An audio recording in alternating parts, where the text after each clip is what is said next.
December 3rd, 1944. The Hurtgen Forest. It's cold, bone cold. The kind of cold that settles in your joints and doesn't leave.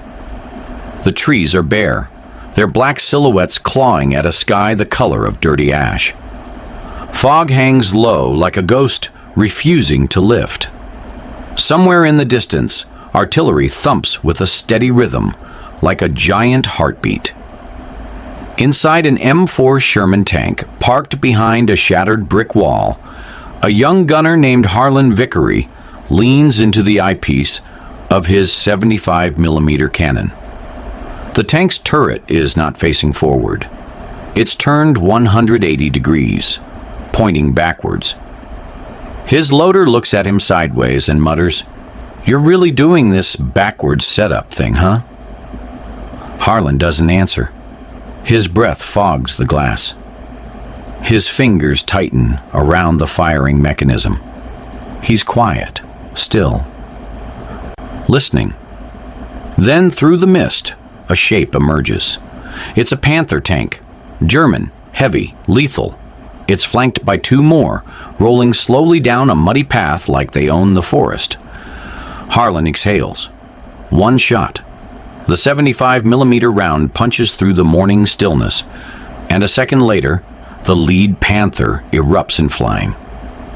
The other two tanks hesitate, confused. They weren't expecting a shot from behind a collapsed farmhouse. They weren't expecting a Sherman.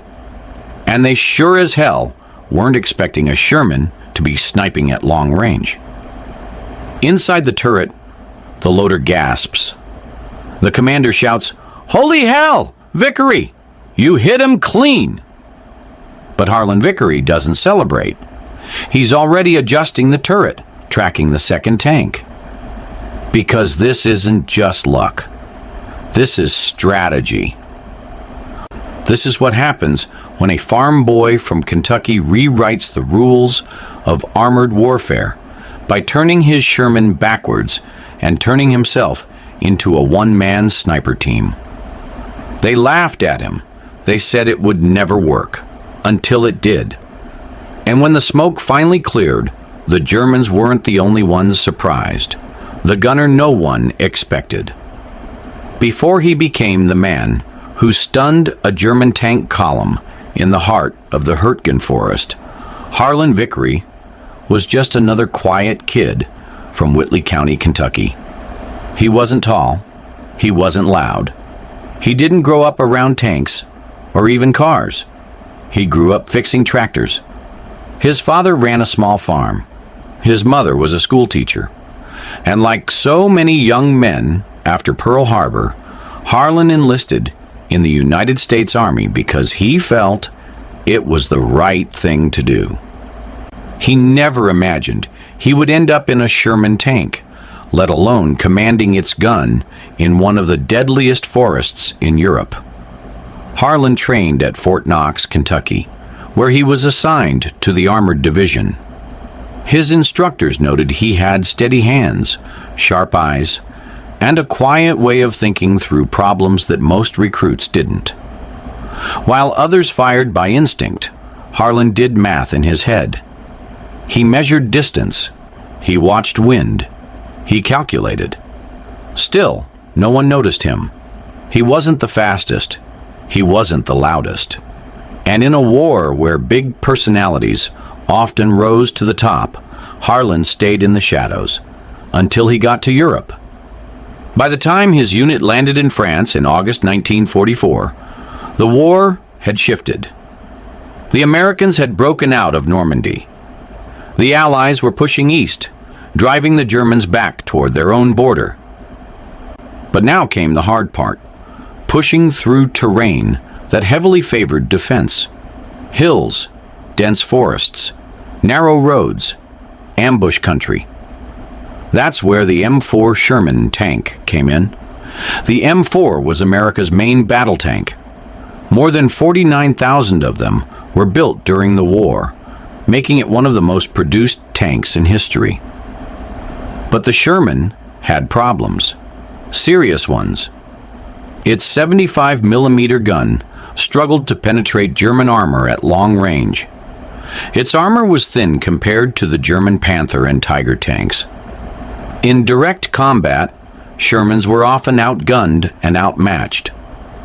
Soldiers joked that it was a Ronson, named after the cigarette lighter, because it lit up the first time, every time. Still, the Sherman had advantages. It was fast, easy to repair. And when used smartly, especially in coordinated groups, it could overwhelm the enemy. But it required tactics, and it required soldiers willing to think differently. That's where Harlan came in. After 2 months of skirmishes and close calls, his tank crew had developed a bond. His commander was Staff Sergeant Gene Corbin, a loud-talking Chicago native who didn't much care for theory. "Keep it simple," Corbin used to say. "Drive, shoot, survive." But Harlan was starting to think survival wasn't going to come from driving and shooting. It was going to come from surprise, from thinking like the enemy, from doing something no one else dared to do. So one night, while cleaning the gun after a long day's patrol, Harlan brought it up. "What if," he asked, "we set up the Sherman in reverse?" The loader, Private First Class Mike Rizzo, laughed. "You mean shoot backwards?" "No," Harlan said. "I mean park it facing away from the road. Rotate the turret 180 degrees. Use the rear to face the enemy. That way, we can back into a position, fire, and pull forward to retreat. We lower our profile, stay hidden, and we can strike first." Corbin stared at him for a long moment, then shook his head. "That's the dumbest damn thing I've heard all day," he said. But Harlan wasn't joking. He was already planning how to make it work. Rejection, trial, and a bullet through the fog. At first, no one took Harlan seriously. The idea of turning the turret backwards, of using a Sherman tank like a sniper rifle, was laughable to most of the crew. They called it hillbilly logic. They said he was trying to fight tanks like a squirrel hunts deer, sitting still and waiting for something too big to miss. Sergeant Corbin, the tank commander, made it clear. This isn't the kind of war where you get to sit back and aim pretty. You see a Panther, you shoot fast, or you're dead faster. But Harlan didn't back down. He kept thinking, kept drawing sketches, kept running math in his notebook. Elevation angles, shell drop over distance, estimated armor thickness at oblique angles. He studied the capabilities of the 75mm M3 gun on the Sherman, especially when firing the high-velocity armor-piercing rounds known as HVAP. These rounds could penetrate up to 120 millimeters of armor at 500 yards, but their effectiveness dropped sharply with distance. If he was going to snipe, he had to choose his angles perfectly. So he looked for cover, for high ground, for tree lines, for clearings where German tanks might cross in single file, unaware of a Sherman hidden in the woods, turret pointed like a coiled snake. Still, no one approved his setup. Until one afternoon in mid-November. The forest was soaked from days of rain. Mud clung to boots like quicksand. The unit had been shelled every morning for a week. The men were exhausted, cold, and constantly on edge. That day, a nearby tank crew had been ambushed while turning a corner near the village of Wassenach. One Sherman took a direct hit from a panzer force at close range, blew the turret clean off. There was nothing left to bury. That night, Harlan made his move. He asked Rizzo, the loader, to help him run a private test. They snuck out early the next morning during a patrol assignment. Instead of taking the usual forward position, Harlan had them pull back into a patch of trees overlooking a small field, the kind the Germans often used to reposition armor. He rotated the turret backwards, adjusted elevation, and waited. Nothing happened for hours. Just wind, rain, and the occasional crack of small arms fire in the distance. But then, through the fog, movement, not tanks, just a pair of German motorcycles, scouting. Still, Harlan tracked them through the gun sight, following their lazy arc across the clearing. He didn't fire. It wasn't worth revealing the position, but something clicked. The shot was there. He could have taken it. They returned to camp without incident. Corbin scolded him for deviating from orders, but Harlan didn't argue. He knew what he'd seen. He knew it could work. The next day, everything changed. A single German tank, most likely a lone Panther, was spotted near the ridge just west of Schmidt. It had been harassing supply lines, firing from long distance and disappearing before American units could respond. Artillery couldn't pin it down. Air support wasn't available. So Corbin, half joking, turned to Harlan. "You still think that squirrel tactic of yours works?" Harlan nodded. "Then get up there and prove it." They gave him one shot, one chance. Harlan chose a position near a clearing off the call trail, a muddy, narrow road used by both American infantry and armor to reach Schmidt. He reversed the Sherman into the brush, turret facing out, and waited. The fog rolled in thick. Visibility dropped to less than 100 yards. And then, it happened. A Panther rolled into view, just the tip of the turret, slicing through the fog like a shark's fin. Harlan didn't wait for it to clear fully. He adjusted, took a breath, and fired. The 75mm round screamed through the trees and struck true. The explosion lit up the fog like lightning. Flames licked upward. A German crewman scrambled out, trailing smoke. Then another. Then silence. The kill was confirmed. Long range, first shot, turret backwards. No one laughed anymore. That one shot didn't just take out a tank. It rewrote what a Sherman could be. And for Harlan Vickery, it was only the beginning. Forest death traps and a plan set in motion. The Hurtgen Forest wasn't just a battlefield. It was a meat grinder. Stretching across 50 square miles of dense, tangled woods near the German border, it was where American dreams of a quick victory went to die. Fog, mines, artillery so constant, it became part of the air. More than 33,000 American casualties would be recorded in that forest, more than at the Battle of the Bulge. And in November of 1944, Harlan Vickery and his crew were thrown right into it.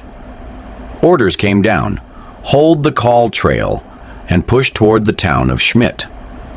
It was a narrow road, little more than a muddy scar winding through ravines and hills. The enemy had the high ground. Trees were wired with booby traps. German 88mm guns were zeroed in on the trail's bends. And somewhere out there, the remaining Panthers and jogged panzers waited like wolves in the fog. It was hell on earth. Every corner, Harlan would later write in a letter home, felt like a death sentence. You didn't know if the next step would be mud or a mine. Their Sherman, C-113, was battered but operational. Corbin was tense, always checking maps. Rizzo, the loader, stopped cracking jokes. And Harlan, he grew silent, focused. He wasn't afraid.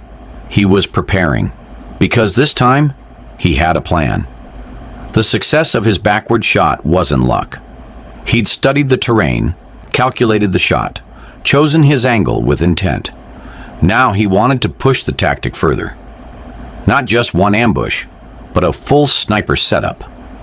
His idea was to find a bottleneck, a spot where German tanks would have to slow down, turn, or expose their flanks. He found it near the ridge above the Weiser Way Creek. The terrain there dipped sharply, creating a natural funnel. To pass through, enemy armor would need to turn and cross exposed ground. Harlan proposed setting up in a camouflaged position near the tree line, turret reversed, hull slightly angled to protect their weaker rear armor. It wasn't standard doctrine, but it wasn't mutiny either. Corbin hesitated. This is a Sherman Vickery, not a damn rifle on treads. I know, Harlan replied, but if we try to fight them head on, they'll slice us in half. After hours of tense discussion, Corbin relented. One chance. You miss, we're running. They moved into position before dawn. The forest was dead silent, the only sound the distant drip of water and the occasional snap of a frozen branch. They parked C-113 in a dip behind a pile of fallen trees. Vickery aligned the 75mm gun toward the clearing, calculating the angle for when the enemy crested the hill. And then they waited. Hours passed. The fog thickened. Then movement. It began with a low rumble, deep and mechanical. Then the crunch of treads, one tank, then two, then three. Panthers, exactly as he'd predicted. They emerged from the tree line like predators. Sleek, dark, deadly. The lead tank paused to scan the area, its turret rotating slowly. Just a few more feet, and it would expose its side plate, the weakest part of the armor. Harlan didn't breathe. He didn't speak. He adjusted his sights with the precision of a surgeon. Target locked, he whispered. He fired. The Sherman rocked back with the recoil. The shell sliced through the fog and struck the Panther's side with a deafening clang, followed by an eruption of flame. The turret blew upward, the tank staggered, and black smoke shot skyward. The other two Panthers slammed their turrets to the left, searching for the source. But Harlan was already moving. He had Rizzo reload, adjusted the sights, and fired again. The second shot struck the ground near the second tank, sending up dirt and smoke. The third Panther opened fire, but too late. Corbin floored the engine, pulling the Sherman forward out of its hidden nook and behind a tree-covered embankment. 2 hits. 1 confirmed kill, and the Panthers were now firing blindly into fog. It was chaos. Corbin radioed in. Enemy armor engaged. 1 confirmed destroyed. Vickery's sniper setup is working. I repeat, working. The reply from headquarters was disbelief, but it didn't matter. The tanks were retreating. The shot that rang out through the fog didn't just destroy a Panther. It shattered the myth that Shermans couldn't win unless they swarmed. Because one man had just outgunned 3 enemies using a tactic no manual ever taught. And the forest, soaked in death and silence, was now witness to something it had never seen before. A Sherman sniper. From theory to legend. Word of the shot spread faster than the fog could settle. Within hours, other tank crews were talking about it over cold rations and smokes. Did you hear about Vickery? One gunner whispered. Took out a Panther from cover, backwards. Most didn't believe it. Some said it was dumb luck. Others said it was a fluke. But by the next morning, the kill had been confirmed by a reconnaissance patrol. They'd found the burnt-out wreck, turret blown clean off. A clean entry point right through the side armor. There was no denying it now. Harlan Vickery had done what few in the European theater had accomplished. He'd taken down a Panther with a 75mm Sherman from long range with a single shot. And he'd done it without ever being seen. Sergeant Corbin, who had once called it the dumbest idea he'd ever heard, now began calling it Vickery's Vantage. When headquarters requested an after-action report, Corbin didn't sugarcoat it. Private Vickery's positioning and firing technique are unorthodox, he wrote, but effective. Permission requested to allow further testing of the reverse turret sniper tactic. No reply came. No official approval. But no one told them to stop either. So Harlan did it again.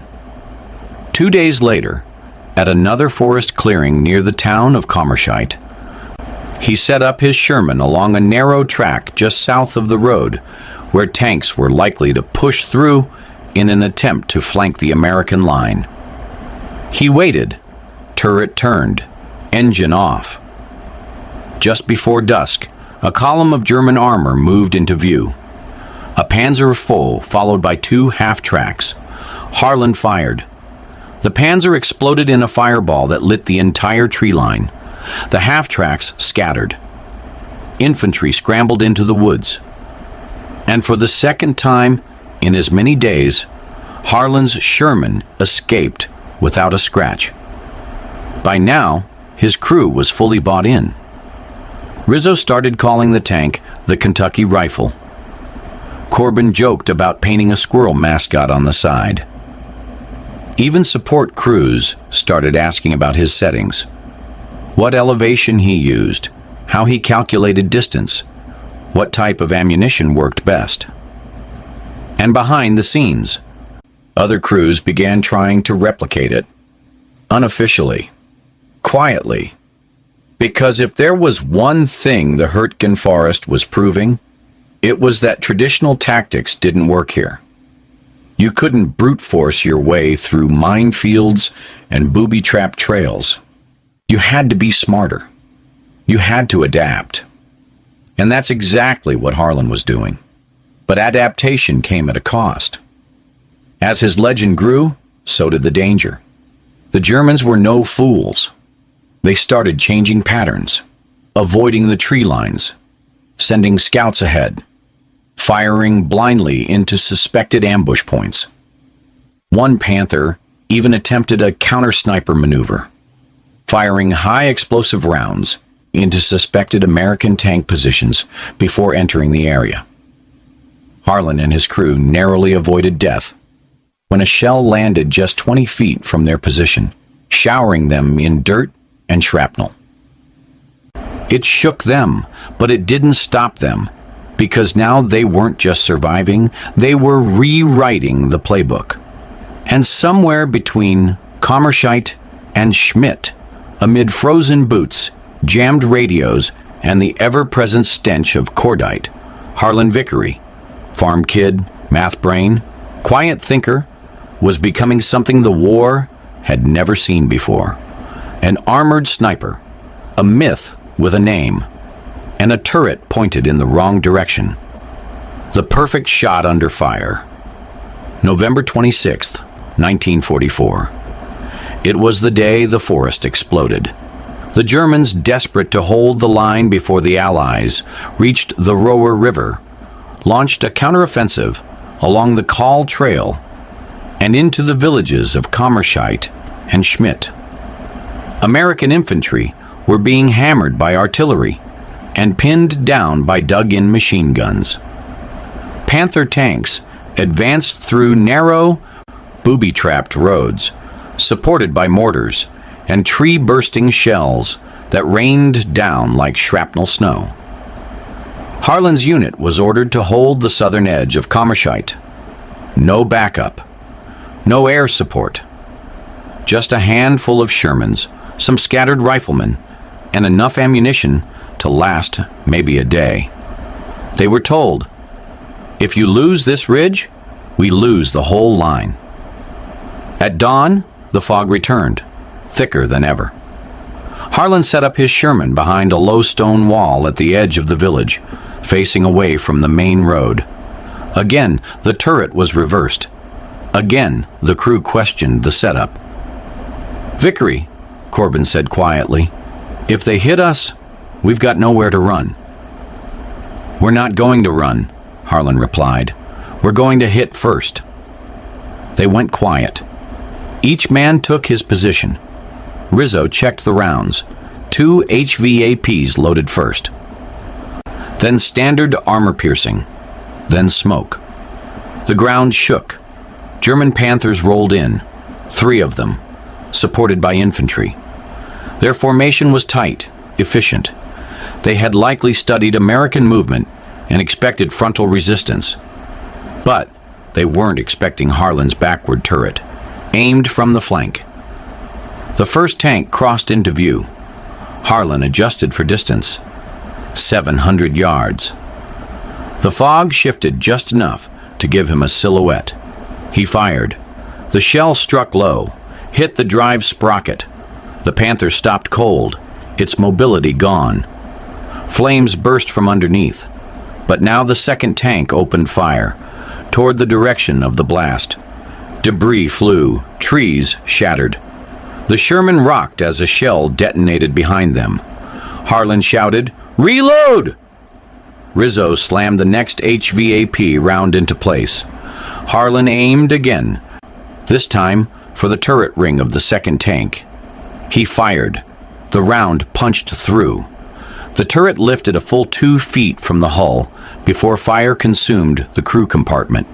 The tank shuddered, then collapsed inward like a dying animal.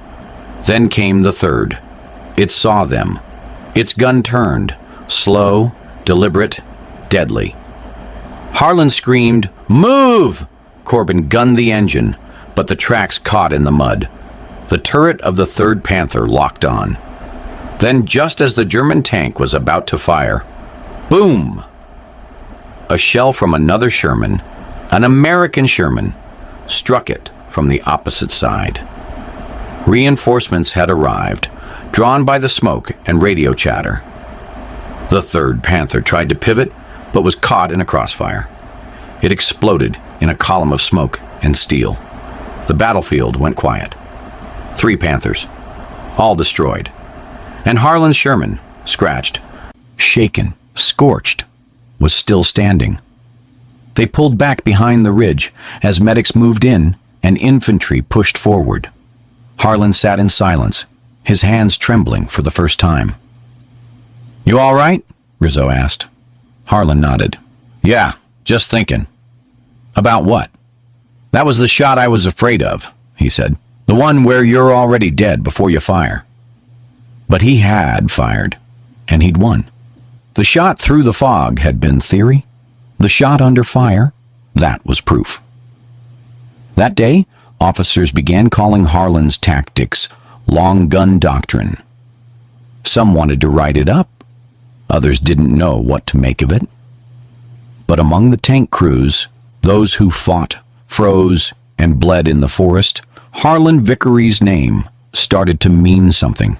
Not just skill, not just survival, but courage to do the opposite of what fear demanded. The imitators, the doubters, and the legacy in motion. In war, legends spread fast, but trust spreads slower. After Kammerscheidt, tank crews across the 20th Armored Division started whispering about Vickery's method. A few tried it, most didn't. Not because they doubted the kill counts, those were real, but because they feared the setup. It ran counter to everything they'd been taught. Tank doctrine said, face forward, charge with strength, fire, maneuver, and stay mobile. What Harlan was doing, reversing into position, sitting still, turret turned backward, felt suicidal. Against German 88mm guns, one misstep could turn a tank crew into ashes, but the numbers were creeping in. In 3 confirmed engagements, using the backward setup, Harlan's crew had destroyed 5 German tanks, including 2 Panthers and a Panzer IV, without taking a single hit to the hull. Officers started asking questions, not just about Harlan, but about doctrine itself.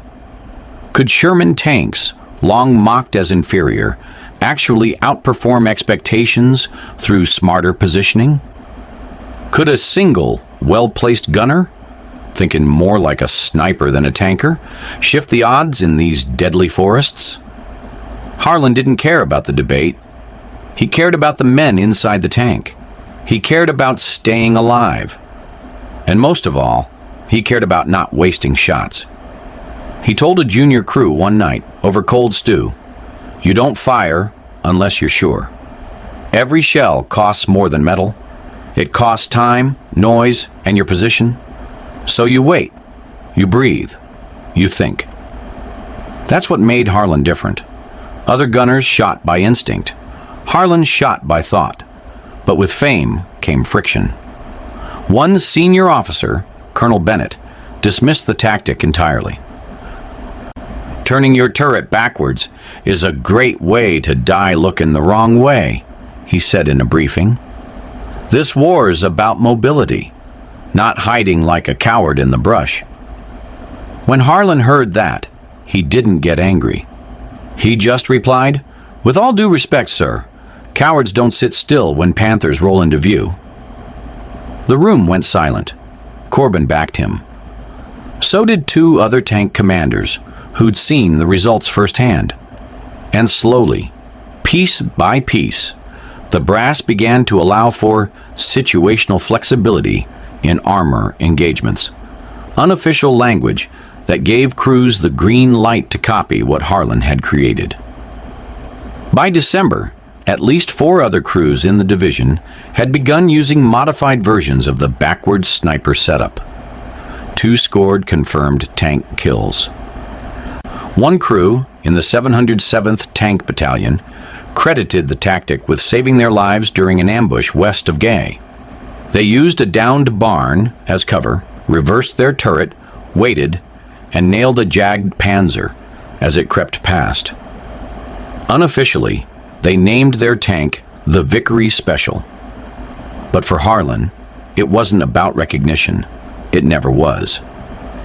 He still cleaned his cannon barrel by hand every night. He still wrote in a battered notebook, tracking each shot, its angle, and its result. And every time they moved to a new position, he scouted the land like a chessboard, looking for fields of fire, blind spots, escape routes. He had become more than a gunner. He was a tactician. And in a war where lives were measured in inches and seconds, that made him dangerous, not just to the enemy, but to old ideas. Because the boy from Kentucky was doing more than killing tanks. He was changing the way American armor thought, the man behind the gun, and the cost of innovation. By now, Harlan Vickery was known across the battalion, not just as a good shot, but as something else entirely. A quiet force, a thinker in a world of noise. But behind every legend, there's a cost. December rolled in hard. Snow began to blanket the forest. The cold wasn't just physical, it was spiritual. Morale dipped. The fighting dragged on. The mud froze into jagged ice. Frostbite claimed fingers, feet, entire limbs. Even the Panthers began to stall from engine failures in the sub-zero temperatures. C-113, Harlan's Sherman, was now covered in dents, soot, and the smoke stains of past battles. They never painted it clean again. The scars became part of it, like a warning or a promise. Harlan changed too. He no longer flinched at the sound of incoming artillery. He barely blinked when shrapnel tore through the bark of a nearby tree. But what did shake him, what stayed with him, was the silence that came after a shot.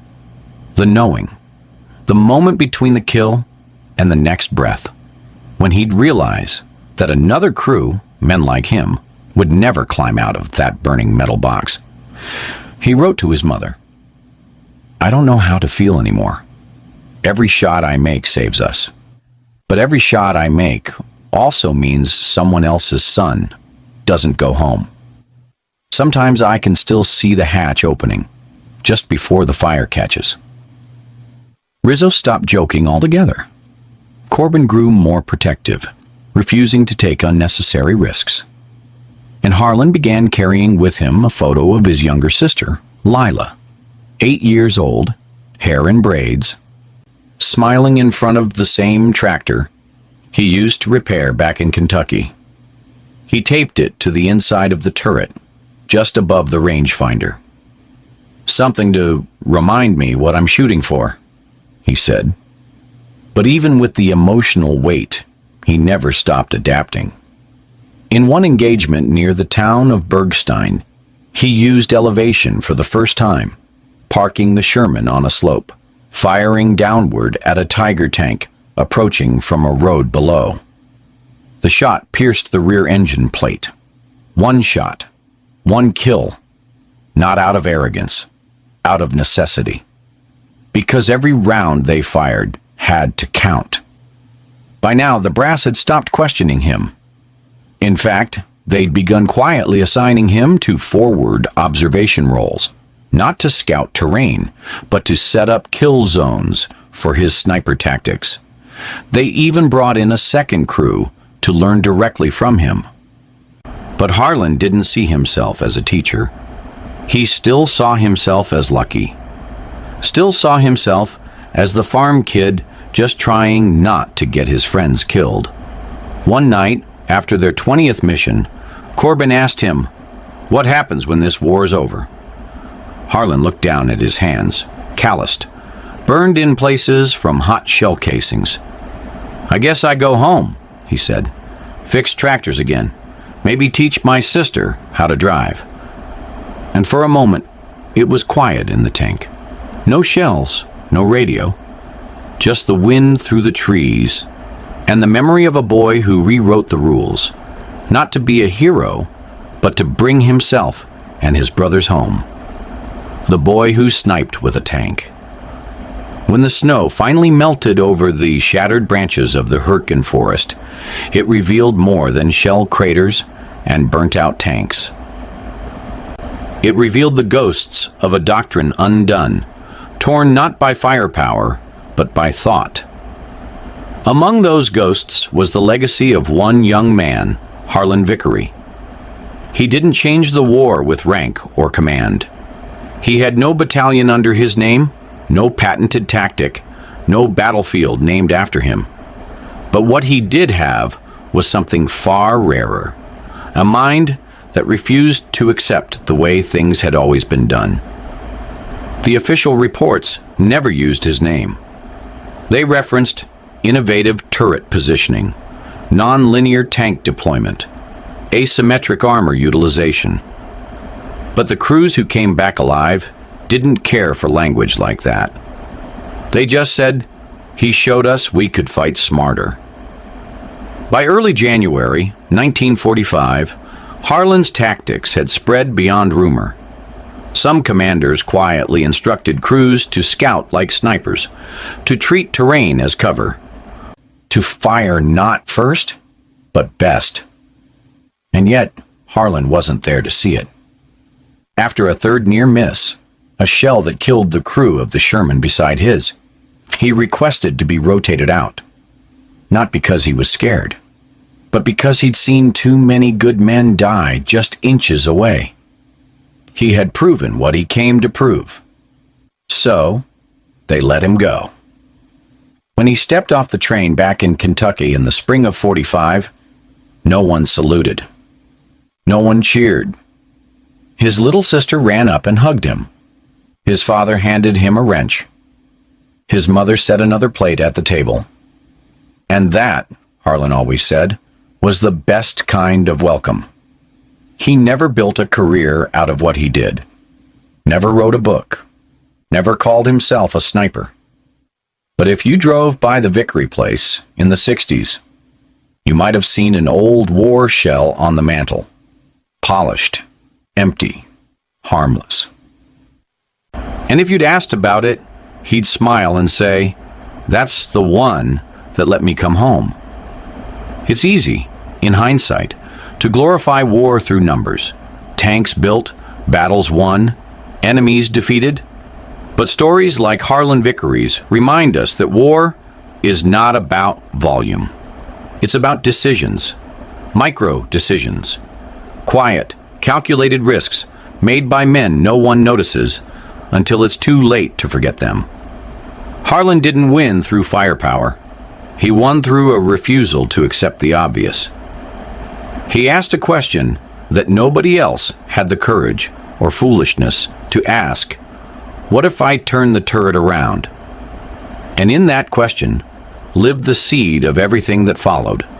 Lives saved, minds changed, and a new way of thinking born not from a textbook, but from the gut of a scared young man in a steel box. Maybe that's the real legacy of soldiers like him. Not the number of kills, but the number of lives that didn't have to die, because one man decided to look at the battlefield backwards.